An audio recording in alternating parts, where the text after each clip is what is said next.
Jim's still talking. Do you guys want to start, or I mean, we can chat a little while longer. We got nothing but time tonight. So. 2 giant turkeys. Yeah, you guys are fine. That's the fun part. Okay, I'm going to read a poem from my book since we have. Yeah, good. Do you want to pick a page number, Ian? 69. Woo. Wow, Yeah. he just did that all on his own. I read this one the last time, but that's okay. This is running a 5K through Central Park. I hope my adrenaline will carry me to the finish line. I hope my legs will pump enough blood to complete the race.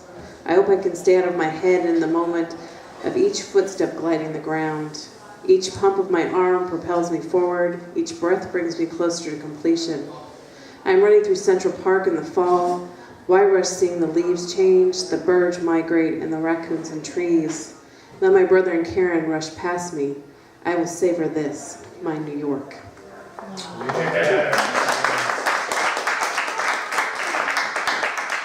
Yeah. So, yeah, it's not bad. It's not one I don't read it very often. So we have Desiree.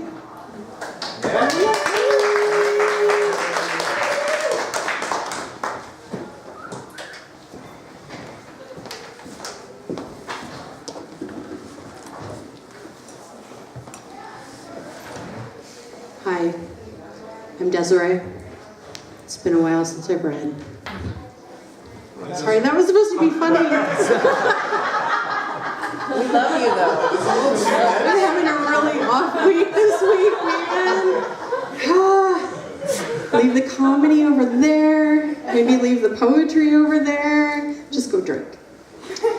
I tried to make sense of what I chose for tonight, and maybe it's the internalization and the death and dying and dormancy and coming into a time of regrowth, rebirth, renew, soon.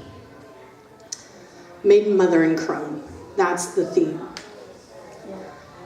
Shotgun high. On Susan's parents' couch, knee to knee, thigh to thigh, parallel. His fingertips push into my pinched fingers. Skin on skin, exhale. He licks his lips, taking me all in. Are you high? I feel good. You want more? I feel good. Mouth open just enough for sex to take shape, for labia to soak panties, just enough for his lungs to push out sweet, sweet smoke, filling my mouth, drowning my tongue. I take him all in.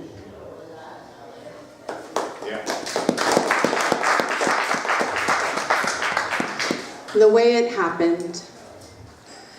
Her laughter must have twinkled like the little star song we sang about in early morning mother and daughter sessions.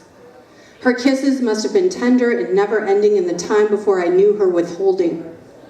She must have taught me to feed horses with my flat hand, brush dogs slowly, checking for knots, keep my fingers still and straight for the loose canary to find his way back. She must have said things like, it's no big deal and it happens to all girls, the day my period started. She must have cried and wailed and fought with sharp teeth and nails the day my dad told her he was keeping the kids. She meant it when she said, I love you. I can't remember, but I think she did.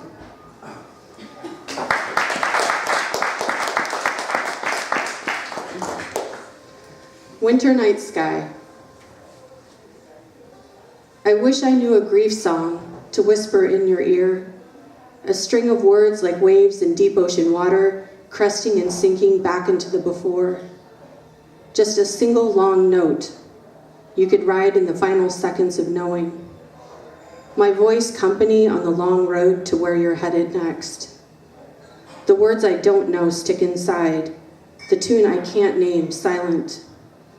Your eyes stay open, watching stars in the winter night sky. Thanks.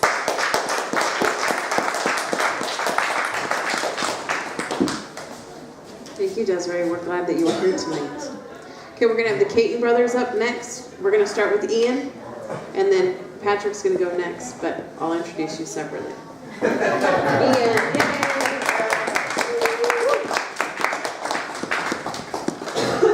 So I'm opening for my brother because I'm younger.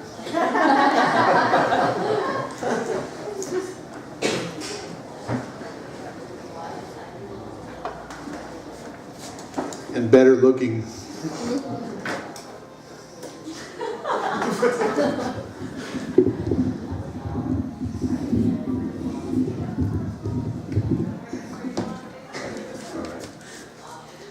I'm going to read two pieces. The first one's from my book. It's called The Creative Records, and it came out on Turing Poetry Press. It's a small press from Willow Glen, California. And this is called Dear Neighbor, Happy New Year's.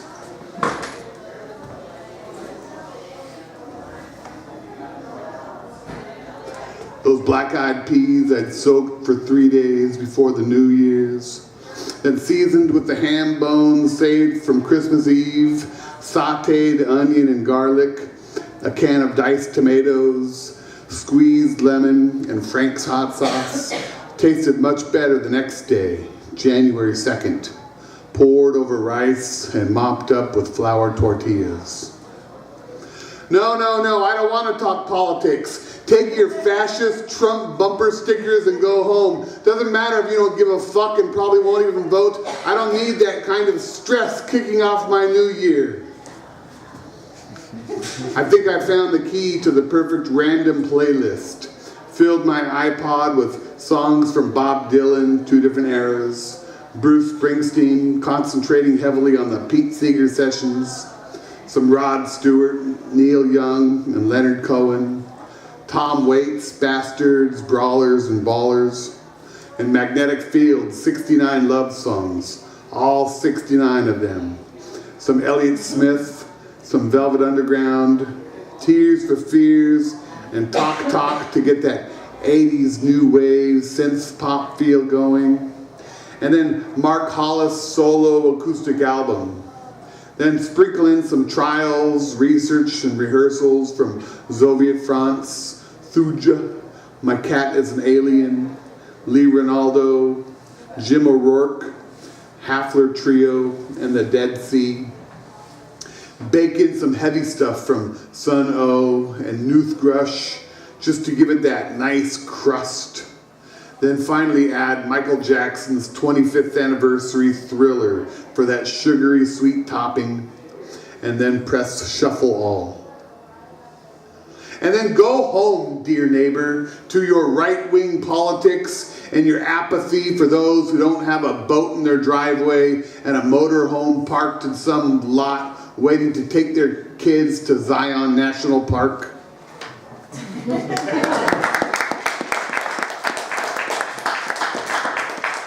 All right, I was hoping Chris would be here because I wrote this and I read it with him last month just after Thanksgiving, or just before Thanksgiving, I think it was, at Songbook at Post 134, which is on Alberta Street. And Songbook is like a recurring thing that they do like every 3 months or so, and it's about you're supposed to write a piece, and it's not poetry, but it's like something that's about, it can be poetry, but it's about like music that either shocked you or inspired you sometime. So I wrote about White Rabbit, and Christopher wrote about, come on people now, smile on your brothers, everybody get together, try to love one another right now. No, he didn't write about that. He wrote about a different piece. He wrote about the Woodstock performance. It was so good. The Woodstock performance of, who's that cat? And he's like, oh, it'll come to me. But if Chris comes tonight, you'll ask him, what was that performance? Because he wrote about a certain performance from Woodstock. Someone named Cat? No, it was a different cat, and he was like, just kind of like, but he's got one of those presences, and it's one of those songs, it's just like, but it was really cool, so hopefully he'll be here tonight. All right, this is my piece. It's called White Rabbit. Dad had a realistic amplifier / tuner. It was all tubes, baby. Bragged about picking it up at the Radio Shack. Back when Radio Shack actually meant radio. We're talking hi-fi here. Sound and audio file might lose their shit over. It had a face that would glow green with AM numbers all the way from the 500s and up into the stratosphere. And it had FM too, baby. This thing would play in stereo with speakers so big the bass would make your bell-bottom trousers rattle like an actual bell had just been rung. And Dad would take out the Jefferson Airplane record, Surrealistic Pillow, place the needle down on track number 2, hear the crackling, that warm analog sound as the needle digs down deep into the grooves, cleans out the dust with that popping and the static. Hear it. When the truth is found to be lies, and all the joy within you dies. Don't you want somebody to love? Don't you need somebody to love? Wouldn't you love somebody to love? You better find somebody to love. Oh. But this piece isn't about that. Flip the record over. Side 2, track 5, White Rabbit. 2.5 minutes of pure pop sensation, moving from innocence and perception into a crescendo of psychedelic bliss and Lewis Carroll imagery. The Queen of Hearts, that caterpillar smoking hookah through the looking glass. But we're not there yet. In our house, Saturday mornings meant house cleaning and Saturday morning cartoons. Something this generation has no concept of. Now they can get their cartoon fix whenever and wherever they are. Whenever that imperious urge strikes, just pull out your device and connect to the nearest Wi-Fi, hotspot, 4G streaming, and view the latest adventures of Gumball or Steven's Universe, Teen Titans, parodies of the great shows that we would wake up for early on a Saturday morning. I'm talking the Super Friends, Superman and Wonder Woman, the adventures of Batman and Robin, all teamed together with Aquaman, The Flash, and of course the Wonder Twins with their monkey sidekick Gleek. Gems of the Hanna-Barbera canon, Scooby-Doo and the Mystery Gang, Dick Dastardly and Muttley, Speed Buggy and Jabberjaw, Captain Caveman, the Super Harlem Globetrotters. These are some real gems here, folks. Some of the best writing for any 8-year-old mind. Then we had the Warner Brothers cartoons, shows our dad would actually sit down and watch with us. Bugs Bunny and the Roadrunner Show, Wile E. Coyote always trying to procure some device from Acme Incorporated to help him catch that Roadrunner, a 20-ton anvil to fall on his head, casks of TNT, roller skates and electromagnets attached to train tracks, getting strapped to the back of a rocket, never a good idea, painting tunnels on cliff sides, and then actually getting steamrolled by a speeding locomotive, defying Newton's laws of gravity. We just loved it, Dad and all 3 of us boys. And then it came time to clean the house. Every Saturday, spick and span. Literally, Dad did a white glove check to make sure that we dusted right. He had a sign in his garage that read, "Cleanliness is next to godliness." And he believed it too. But when it came time to cleaning, he knew what we needed, and we needed music, especially for the vacuuming. And Dad was our DJ. And that was when he would take out the Surrealistic Pillow record. A simple album cover, the band's logo written in pink with a black and white picture of the group. There's Paul Kantner sitting with the headstock of a fiddle covering his right eye. And the drummer, Spencer Dryden, holding up a banjo for some reason. And there's young Marty Balin holding a flute. And why is Jack Cassidy staring off to the right for some reason?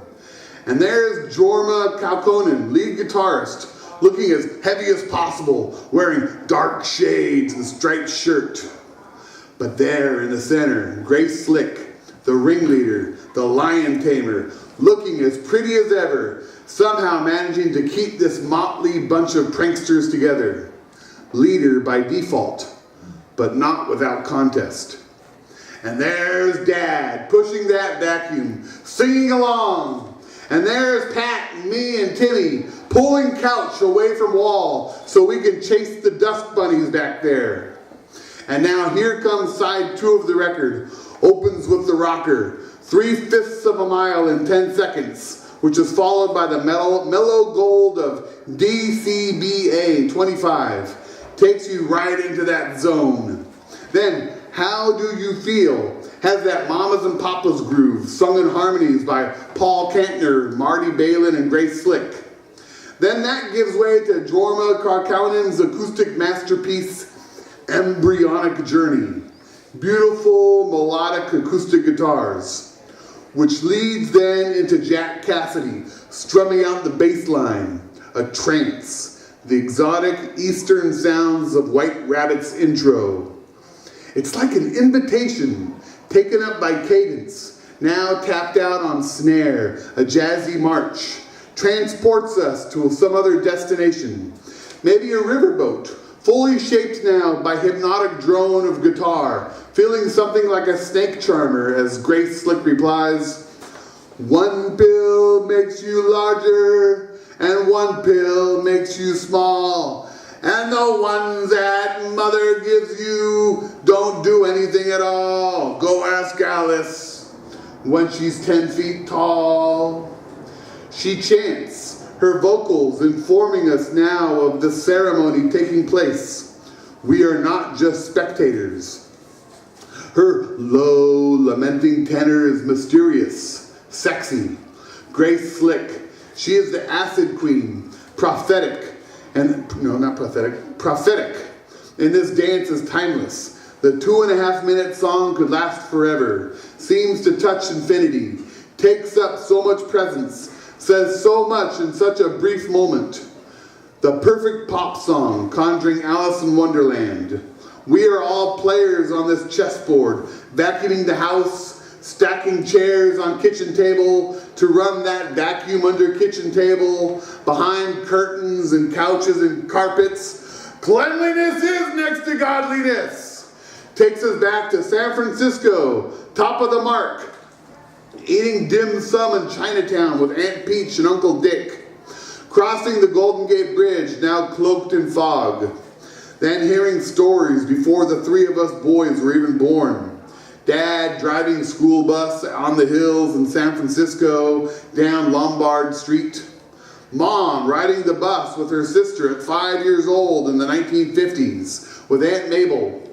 Now Mom at Cal, pregnant with my older brother, walking through a protest as the riot stops and pauses, waits for her to pass as she goes on to her next class, and then starts up once again and she is safe.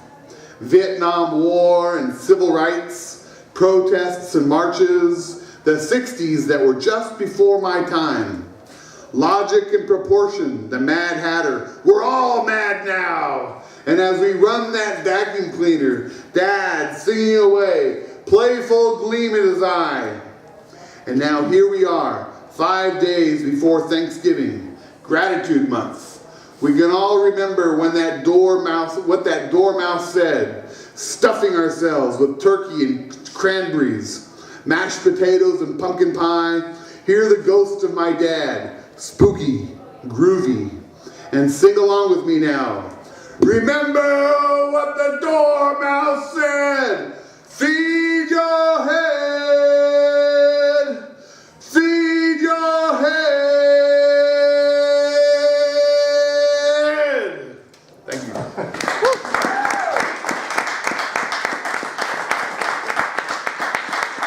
You guys are supposed to sing along in that last little bit. So.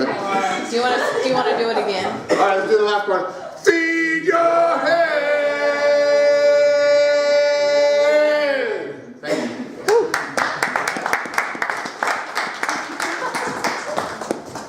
Thank you, Ian. Got your bag in. Oh shit, I would do that. You do always do that. It's all right. You get excited. I just want double. Feed your head.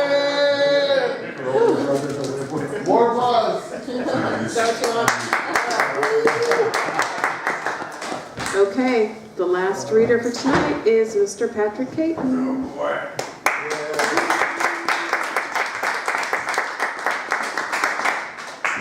Well, I wasn't gonna read tonight.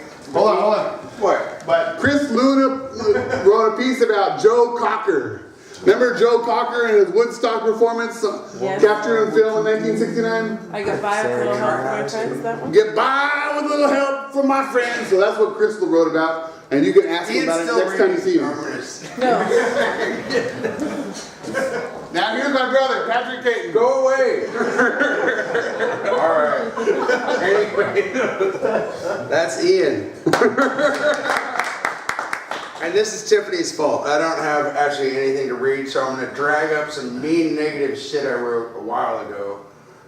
So it's not really Christmassy, but this whole section of crap is called Taking the Piss. And let's see. The one that's probably most complete is something I was drunk and whining about my backpack being stolen, probably for the 30 or 40th time in my life. Okay.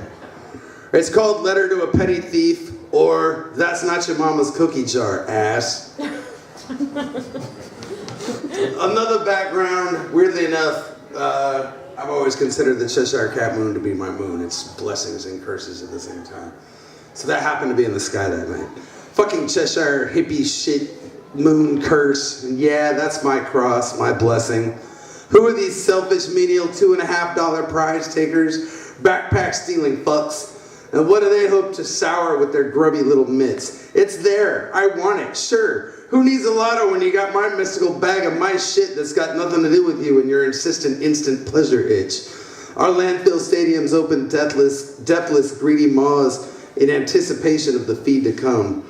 Maybe a hoodie, an old pair of socks, a notebook full of scribbles you'll never look at. If you're lucky, a stick of cootie-free chapstick. A few years ago, you'd have found a couple CDs of music that you bottom-sucking leech, will never dig. Even as target practice. Those CDs were my friend's demos, you fuck, irreplaceable and meaningless now. Maybe you got lucky and scored that disposable Walgreens camera full of pictures of bricks and bushes and people you'll never know. Good show, thief. Swell. I get that it's an animal world and trust is for the weak. Fine. This time you hit the complete random roulette jackpot of none of that innocent solid gold dream stuff. This time you got my resume and my kitty's food for a month and my medicine that, no, it will not get you high, and some other replaceable shit that you won't even recognize, much less than sell or use. Once again, my life stash has chosen a thorny pain and slapstick physics to represent the moment. The Cheshire blessing is a sniggering curse, and all I've earned is a well-rehearsed polarity, one fuck of a bitter merry-go-round. Metaphors for existence as growth and travel as a place to be, what with stability is one hell of a precipice off which you can jump, fly, dive, climb, or just fucking sit around enjoying the view. Smile at me and I just might leave you alone. This beer's got nothing on this beer here. Dreaming is like flying. Fuck you, physics, I'm doing it. I'm not even mad at the fucker anymore. I just want him in my face. Positivity, gravity, attraction. Fuck you, you fuck. I fucking dare you to look at me in the morning. No, really, I mean it. I make great eggs de Patrick. So I was scraping some kind of crusted goo off the kitchen floor the other day, and I was thinking, man, am I lucky as shit to be me in a house with a roof and a broken dishwasher and violent roommates and a couple of cardboard liquor boxes to put my socks and hankies in. No jokes there, that's just years of practice. As I get older, I'm learning to hate Don Henley less and less. I mean, shit, what's it to me? Why hate? I told you that wasn't real positive. Let's see. Something that's less of that. Oh, here's another one. Optimism takes a hit. Yeah, I'm not going to read it. Now you have to read it. Okay, it's really funny because optimism takes a hit it's really funny to look at to me because it's two. The first guy is me and the second guy is me, obviously. But like the first guy is that guy that comes up to you in the bar and just starts telling you stuff. And you're just like, and the second guy is like that guy in the bar that's me. That's like, great. You know, and you're just like, just turned in, like, you're over, yeah. Anyway, so, First guy, I should be shot in the head for existing. Let my diseases run free. Every day for half a lifetime, I have insufficiently lived for today. And I fear that maybe that's all I care for. The be-all, end-all continues its elusive shadow dance, taunting me into a cyclic reminder that none of my gifted blessings matter. Death, by all accounts, is the only fact. All else is a white-knuckled grip on social norms. Laugh, laugh, laugh until that bastard sun swallows us whole. And they look to me for peace. And they look to me for reassurance. And they look to me for love. I should be shot in the head for existing, letting my cancer free. Sounds rough, man. I gotta take a piss. Okay. And, I'll bet you one more. Alright, I've never been overly, this has got bits that I love and bits that I still want to work on. And there's no title. The scavengers, bottom-feeding predators, busy proving their worth. CER&R, the communal extract removal and recycled core. Himalayan Buddhists revere the vulture. Your tattoos are myths and the jackal never loses sleep while the lion feasts. So simple to hate as each day reasserts itself with the vigor of ancient formula. No, I don't have your cigarette, your dollar, your something for nothing. Cruelty lurks in details masked by kind hearts. Much is wasted in a guarded moment of instinctual fear. All us beasts ever crave is acceptance. It's so simple. I never needed your 2 cents, but god damn it all, don't tell me no. That's just etiquette and I'll keep on coming. After all, there must and can only ever be the gift and the receipt, friend. All right.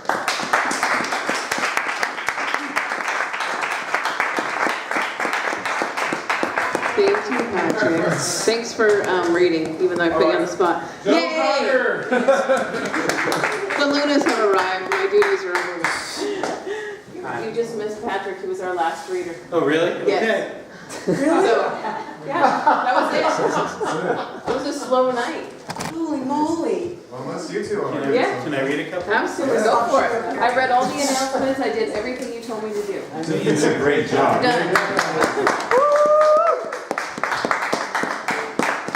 You want to sing? This is great. We have the Lemmy thing going on. Yeah. Was Ian here tonight? Is that what happened? Yeah! There he is. I'm going to move this up for you. What Because do you there's do? stuff Okay. like right there. So, hey. Hi, everybody. Hi. Thank you. So anyway, these Thank little... you. Your Joe Cocker piece, Chris. Oh, Now we gotta go through. Joe Cocker? I don't have that piece with me. I'm sorry. So, I guess Tiffany probably explains. We can't be in 2 places at once. So if you're here, I don't know, is there anybody here for the very first time? Okay, so just the quickest... There was a gal from Canada. Yeah. Really? That's awesome. So I started this in 2004 when nobody knew who I was. Didn't know my name. Huh? And Vancouver was boring. Still is. And I was bored. Yeah. I was bored and I wanted to know, are there writers in this town? Is there a scene? Is there anything going on? And so we started over at Ice Cream Renaissance. And then when the lovely Tony Partington came into my life, things changed in many ways. And one of the things that changed was that I could urinate during the reading. So thanks for that, honey. Instead of having to wait 3 hours, because we were always 3 hours. We were 3 hours basically from 2004 on. The only reason it's not going to be 3 hours tonight, I guess, is because we didn't have more people.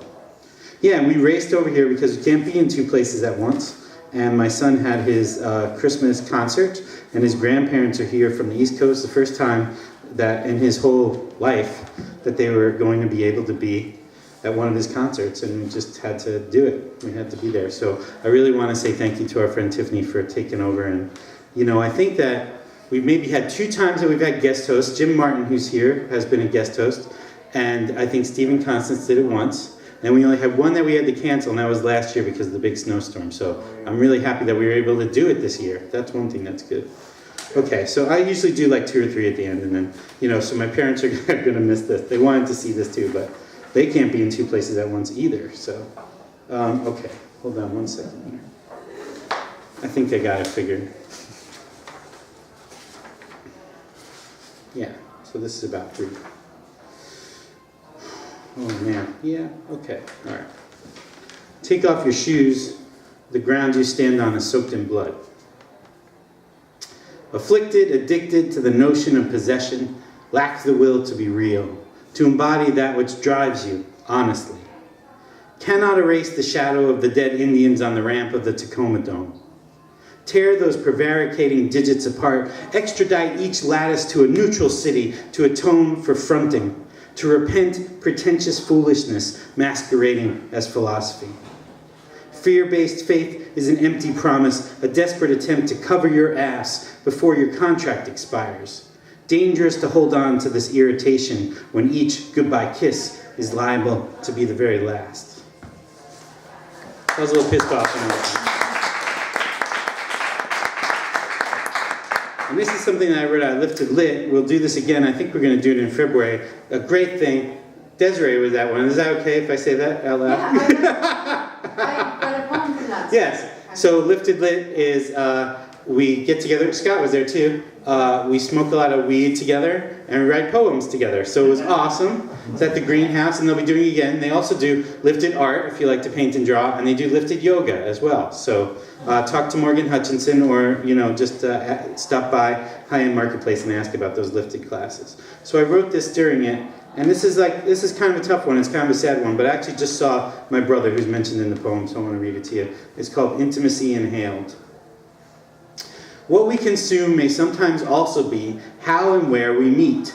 Connections forged through weed, music, or a meal. But it can't be just that. I remember when I realized that Rob and I had only two safe subjects left: horror movies and Taco Bell. Couldn't talk politics, couldn't discuss the Confederate flag displayed in his living room or his plan to roll bums. Often, it's Jesus who gets in the way.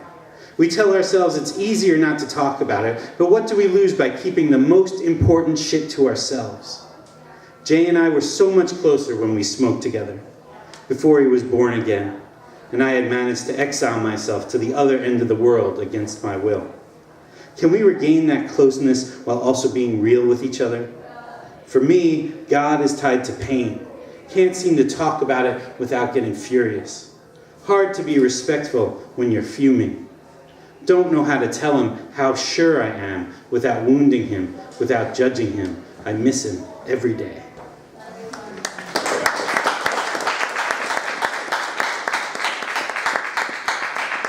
Yeah, this last one is called, and thanks for indulging me, because it's, it is, you can't be, some of them, there's more people, some of them there's less. I hope everyone had a good time. Did everyone have a good time while we were not here this evening? Yeah. All right, and how did things Jamie go? was awesome. Jamie was awesome. She was I'm glad to hear. I'm glad to hear. You have Tony to thank for Jamie being here, because Jamie and I were on the same bill at a great reading series they have at the Lentz International Farmers Market in Portland, and Tony said we've got to get Jamie. So thank you, Tony, for bringing Jamie. You said that was like back in 2015. It was a couple years ago, yeah. Well, the series is booked pretty solid. It takes a little while between when we see somebody that we really love and getting them up here. And then there are some people that beg us to be up here, and it takes years to get them. What'd you say?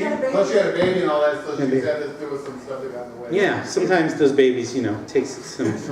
Hi, Leah. You made it. Hey, did anyone have a chance to thank Leah for letting us do this at Angst Gallery? Yeah.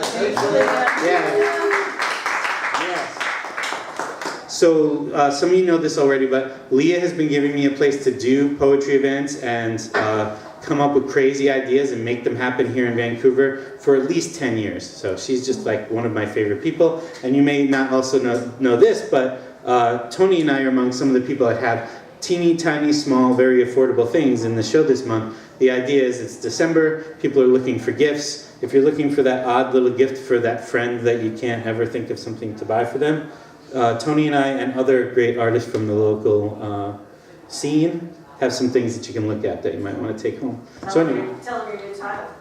Oh, you mean for February? No, tell them your new title of your Oh, I'm the promotions director here, which makes me sound really important. So after a decade of her being so cool, she said that finally that I could have a title. I'll do anything that woman asks me to do. You know what I'm saying? Not just my poet. Yeah. You gotta Thank get a you. business card too. Well, yeah. This is the other thing. For those of you, this is one of the reasons why I'm doing this to you, even though you're all ready to go home. Is this is the last one that I'll do as the poet laureate, because I got re-upped twice, and we basically told them that If it goes on any longer than this, because now this is the 5th year I've been doing it, the position will have no credibility whatsoever. So we help them figure out a process of how to try to find another one, like a job description basically, gave them some tips on maybe what to do, and then I stepped back because it's not ethical or cool for me to be involved in that. But I had a wonderful time, and it was a great honor being the Poet Laureate. But most Poets Laureate, including our United States Poet Laureate, do it for 2 years. So I've already done it more than twice as long as you're supposed to do this thing. The FDR report. I was happy to do, yes. Unlike the FDR poetry without the polio, so I'm happy not to have the polio. Okay, so I end with this. I don't think I need to explain anything about this. I think you'll get it. Called The Power of These Masks. It's not all just expression of the self. Not all true, not all obvious. Easier sometimes to obfuscate, to cover the skin, or else distract from it. Fronting releases us from the enormous weight of the personality, performative, frees us from the need to appear certain, all together, allows us to utter truths that shatter the unspoken agreement of propriety and proclaim our actual intentions, the desire behind the polite smile, the hunger behind the pose, the gaping maw of our dissatisfaction, the reemergence of the child's cry, long denied, permissible in public, full-throated, with neither shame nor hesitation. Feel it ripple through the gorgeous bodies of your fellow prevaricators. Watch their shoulders drop, fingers drift here and there as their legs begin ever so subtly to part. What might happen next? Should each of them take this collective loosening as an edict? Close your eyes. Envision the orgy of unbridled joy that would surely ensue. It's my love letter to all of you. So, thank you. As soon as I got here, Tiffany told me that she's been a good girl and done announcements. But here's one more. She probably said it already. January 11th will be our next reading with Neil Eichen. Huh? And one more. January 14th. And January 14th, we will have the Poetry Moves people. And Stella is here with us. Stella is one of the folks who'll have a poem on the bus this time around. Congratulations. So Neil Eichen is great. His book is called Babbage's Dream. And would you indulge me one more time? Yes. We're about to say goodnight, but my son just got here. He's dressed much better than me because he was singing. Would you like to come up and read a poem? Sure. We're actually at the very end, so this is your shot. And then we'll say goodnight.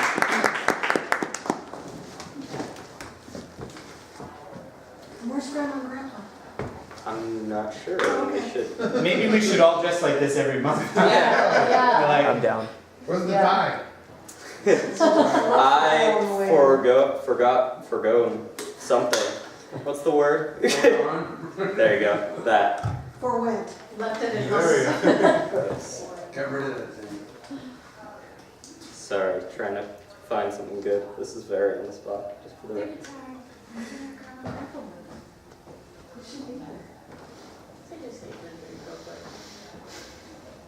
Thank you for coming.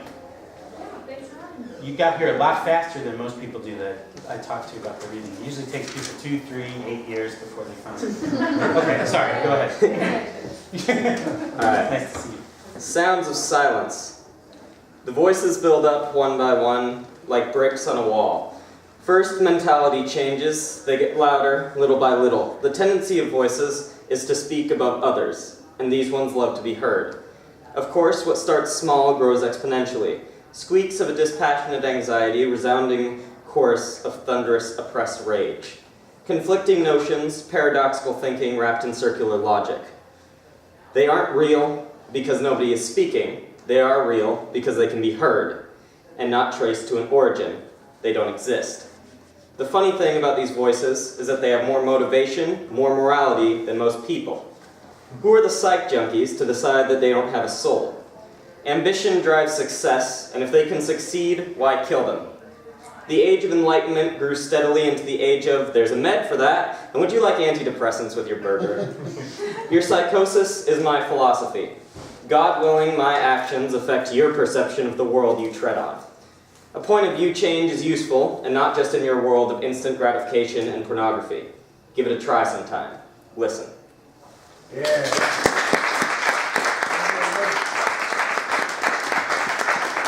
That's my son. I'll take responsibility for his existence. Everything after that, he can take credit for it as his. Yeah. So thank you. Thanks to Tiffany for guest hosting. It sounds like you did okay. Thanks to Scott for sound stuff, and to Leah for having us, and Bryce, thank you for helping out with the video. Yeah, and so we'll see you again on January 11th, and and we're here to chit chat and wish you happy holidays and everything. And if you haven't settled up your bill, do that and be good to everyone did it. All right, have a great night. We'll see you in January. I'm glad we got to see a tiny bit of it.